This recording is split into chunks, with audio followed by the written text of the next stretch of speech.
Cutter Top 10, Cutter Top 10. You know you liked it a lot.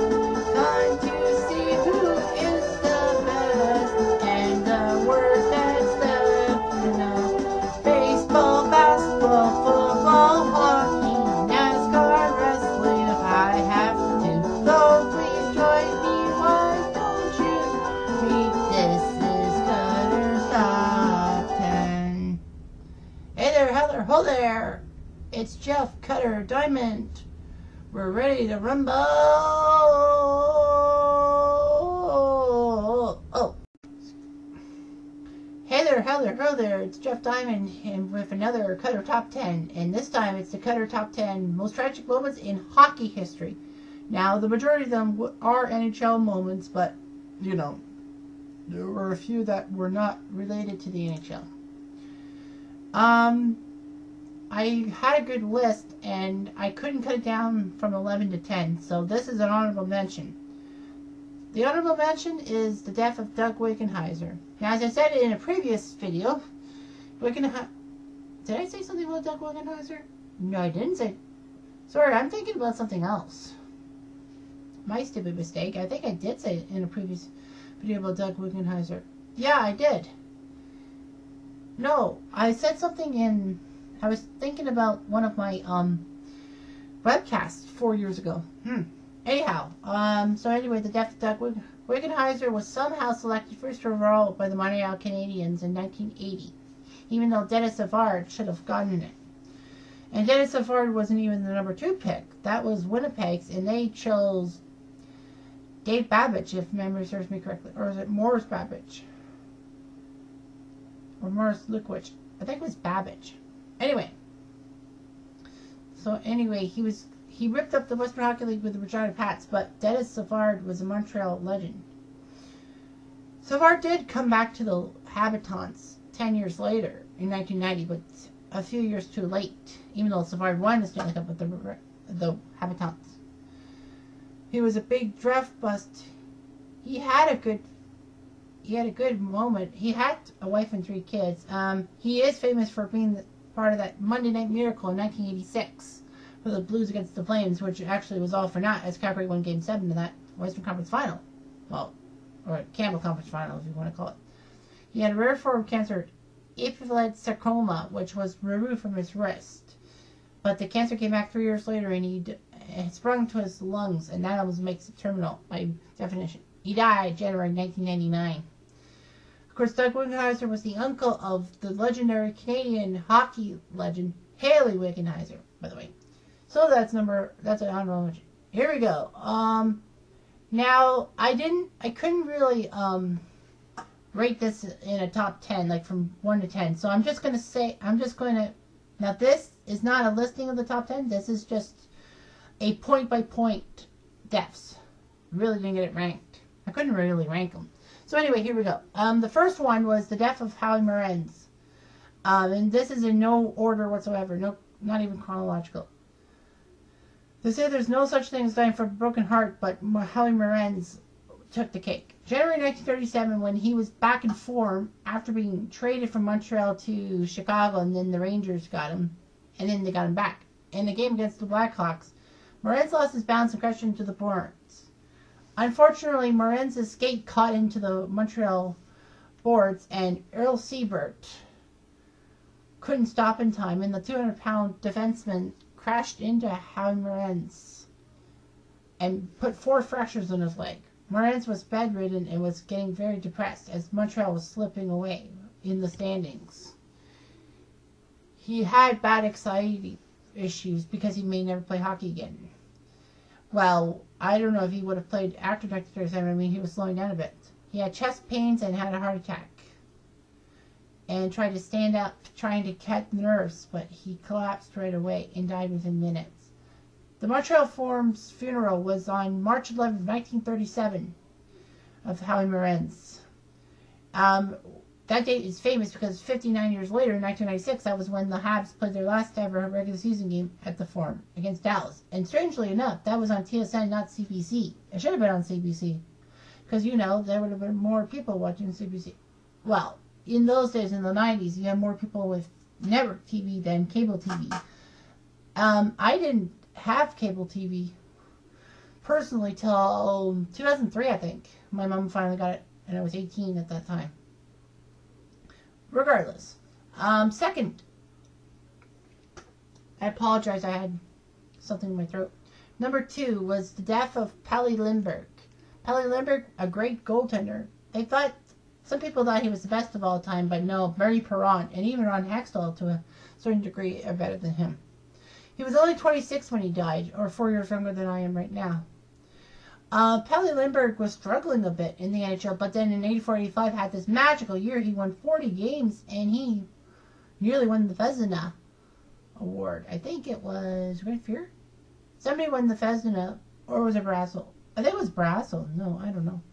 But anyway, Pelle Lindbergh was 26. The Flyers beat the Devils or somebody. I can't remember who they beat, but anyway, there was a couple days in between games, so the Flyers decided to have a team party, but Pelle Lindbergh went to a couple of bars. Of course, he had a big blood alcohol, 0.24, and of course, he's drinking and driving because he lost control of his Porsche Turbo 911 or whatever you want to call it, and drove into the wall of an elementary school. He hopped a curve. Fortunately for Lindbergh, his 2 passengers actually didn't die, but were severely injured. But unfortunately, his story was really tragic. And he was part of the 1980 Swedish team that nearly beat the U.S. at the Olympics in Lake Placid. It was a 2-2 tie. Okay, death number 3. Brittany Cecil. The only fan fatality in the NHL history. It happened in 2001 when she was attending a Blue Jackets Flames game in Columbus. And this was, I think, the first year. No, I think it was 2000. Was it 2001 or 2003? I think it's 2001. I can't remember. But anyway, she got tickets for her 14th birthday, and was struck in the puck as a shot from Epson Knudsen actually deflected off Derek Morris of the Flames.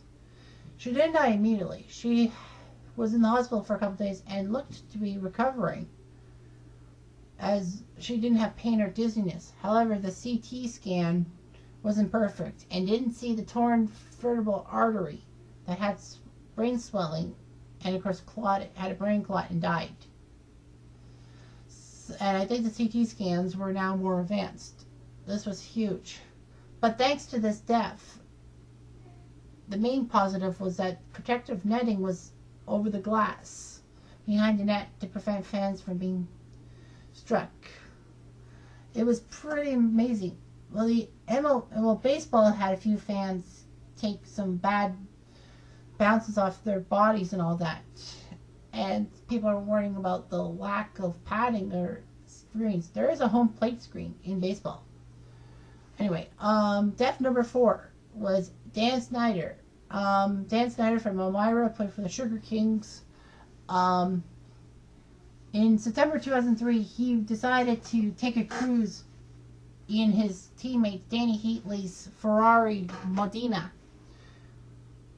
Heatley, for some stupid reason, decided to go somewhere between 55 and 85 miles per hour in a 35 zone. Of course, you know, in the U.S. and Canada, the U.S.'s zone is miles per hour. In Canada, it's kilometers. He lost control of his car, Heatley did, and hit a brick pillar and iron fence, and the car was split in half. Heatley got banged up, which was amazing enough, but Snyder went into a coma and died 6 days later from the crash. Danny Heatley really took it on the chin because of his reckless driving, and he got off quite easy, because even though someone died of his negligence, which is almost an automatic jail sentence for somebody like that. I think they were afraid to put a hockey player in jail, like a star for the local hockey team. Even though a lot of people didn't really know about hockey in Atlanta. I mean, they had a hockey team from 72 to 80, which didn't do so well. I remember the Leafs just taking it to Atlanta in the 79 preliminary round. Oh, anyway. And Healy was also lucky because Snyder's parents were forgiven and didn't pursue greater charges. So Healy got 3 years probation and given 150 speeches on the dangers of speeding. It kind of derailed Healy for a little bit. Healy was okay in 2003, 2004. He missed some time with injuries, and then, of course, you had the strike. But Danny Healy's public image was tarnished because he was the face of NHL 2004 for the PS2 and PS2 and the PC. I remember that when I bought NHL 2004 in August of 2004, just before I moved to Kitchener, the Joe Sakic was on the cover. I forgot about the Danny Healy thing. And it's like this year because Patrick Kane was removed from the NHL 16 cover. Well, it was him and Taze. Now it's just Johnny Taze. I'm not complaining. Death number 5. Alexei Sharapanov.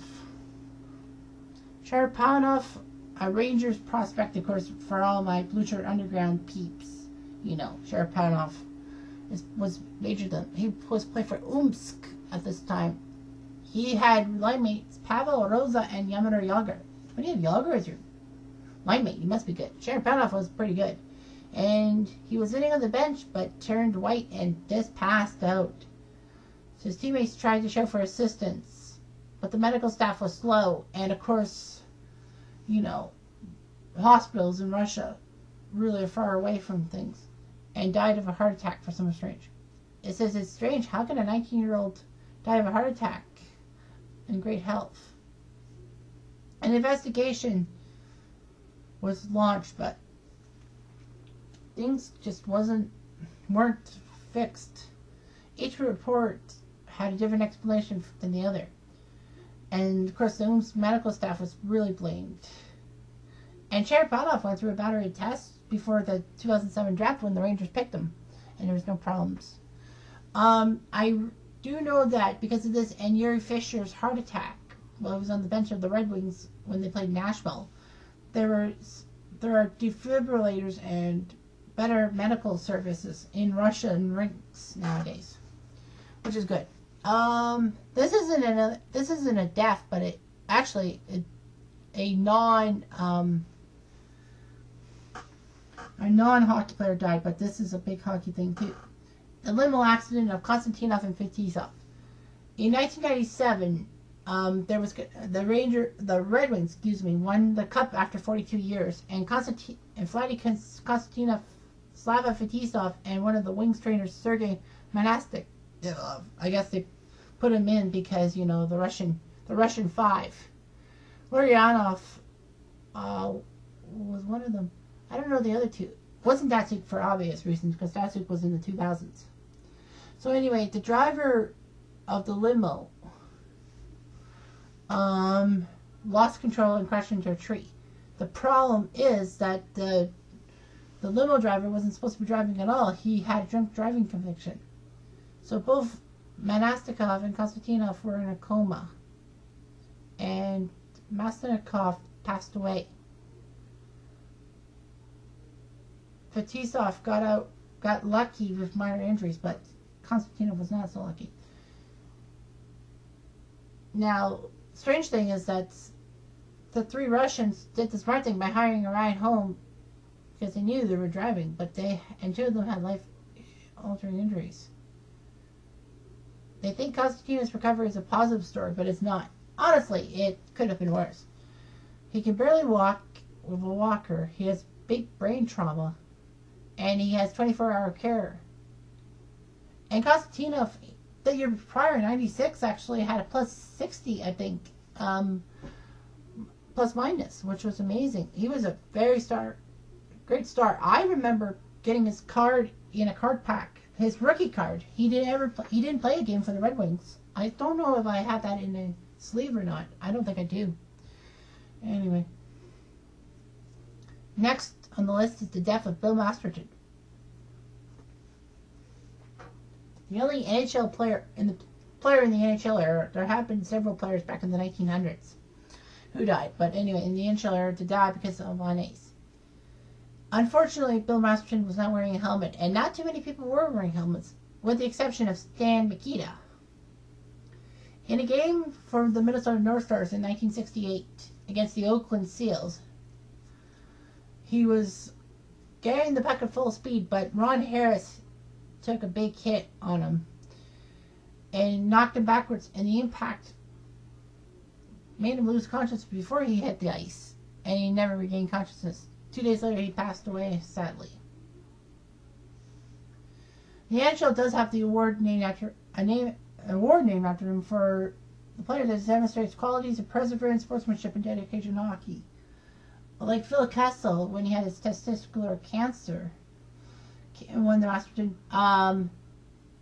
Mark Fitzpatrick of the Islanders for having some kind of neurological disease and then coming back to playing for the New York Islanders back in '92. That I remember. So anyway, Ron Harris only gave one interview since 1968 about the Masterton thing, and that was in 2003. I remember the story of Bill Masterton on TSN years ago. I think 2007? But anyway, that was so sad. Really sad. Oh, great. I'm running out of time, too. Well, anyway, the next three. We got 3 more to go. So, the death of Luc Bourdon. Luc Bourdon, 10th overall pick in the 2005 draft. He looked good for Team Canada in the juniors, but unfortunately, he had a motorcycle collision when he hit a tractor trailer. After losing control of his bike, he was killed on impact. His bike was in pieces. And, of course, another shame. Now, I said this on a YouTube video, that Luc Bourdon's goals actually helped the Vancouver Canucks beat the Sharks in the 2011 conference finals, because when BX took a shot, you didn't think it was in. It went wide, but for some strange reason, it went off the stitch and then was deflected in. So, yeah, that was huge. 2011 locomotive plane crash, one of the worst moments in sports history, not just hockey history. I mean, 44 fatalities, including Josef Vasicek, Pavel Demitra, Carlos Scrackton, Ruslan Slay, and Karl Vakunik, among others. I know Alex Kapazov was never said, but I'm saying it now. So anyway, it was strange how that could happen. The plane never reached flying altitude. It was only 20 feet off the ground when he hit the tower and then caught on fire, and one person survived the crash. There was an investigation. The pilots falsified their knowledge of the craft and didn't know what they were doing. The only way this could have happened was if one pilot accelerated and the other activated the brakes for some reason. Just tragic. And that was just before the 10-year anniversary of 9/11, because I was thinking, oh, well, these big plane crashes, September 11, 2000, for 10 years. I was still working at that time, and I was going to do a podcast on stuff, and then all of a sudden this happened. So anyway, lastly is the 3 wise men, or the 3 terrible deaths of enforcers. This was just the icing on the cake. Well, the locomotive crash was the icing on the cake with this. The hockey world lost Rick Rippon, Derek Boogaard, and Wayne Belak because of stupid stuff. Of course, Rick Rippon had a lot of demons in his life and committed suicide. Derek Boogaard overdosed on pain medication and alcohol, and Wayne Belak also took his own life for some strange reason. And he was ready for Battle of the Blades on CBC, which was a reality show which former hockey players paired up with figure skaters. So yeah, that was just tragic and all that. I mean, Derek Boogaard's is the hardest to take for me because, well, I'm in the Ranger group Blue Shirt Underground, and it was on Friday the 13th, and this happened, and I didn't believe it at first. I kept saying in the chat room, it must be a fool because it's Friday the 13th. And then when I finally learned about it, I decided to go on the air, the podcast, and air out all these things. So yeah, just tragic, definitely tragic. So that's it for now. For the top 10, this top 10, there will be another top 10, and it will be involving the Leafs, because obviously why am I wearing the Leaf sweater? It just doesn't make sense. Join me, won't you?